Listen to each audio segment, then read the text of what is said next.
we will be talking about a new way of updating your module after making changes in it. In our example, we will take this module, payment remain amount.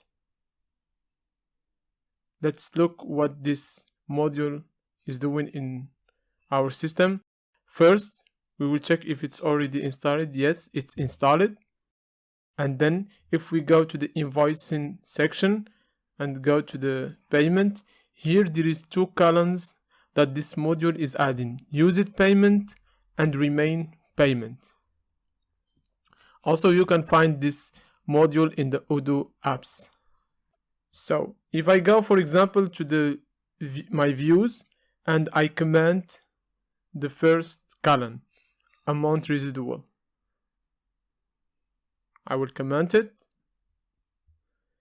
and if I want that my changes are taken in consideration, either I choose the obvious way by restarting the server and then going to the apps and restarting or updating my module. This is the normal and the obvious way to do it. But this one is taking some time and many clicks. What I can do instead is to go to the configuration and here specify the module that I want to update. We do -u and then the name of my module. That's it. I click OK and then I restart. As long as I restart my server, the module will be updated.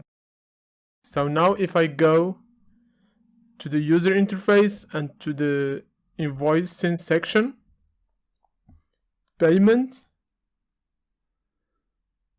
invoice, it takes some time to go,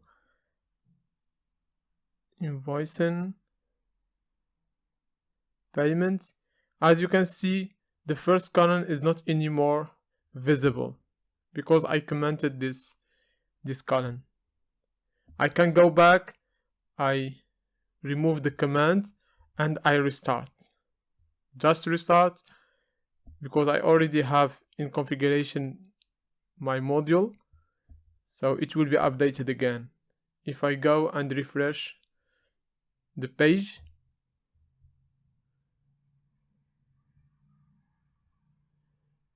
you will see it again. Easy and helpful. This is all about this section. Hope you like it and hope that it will save you some time while doing your development, and see you in the next section.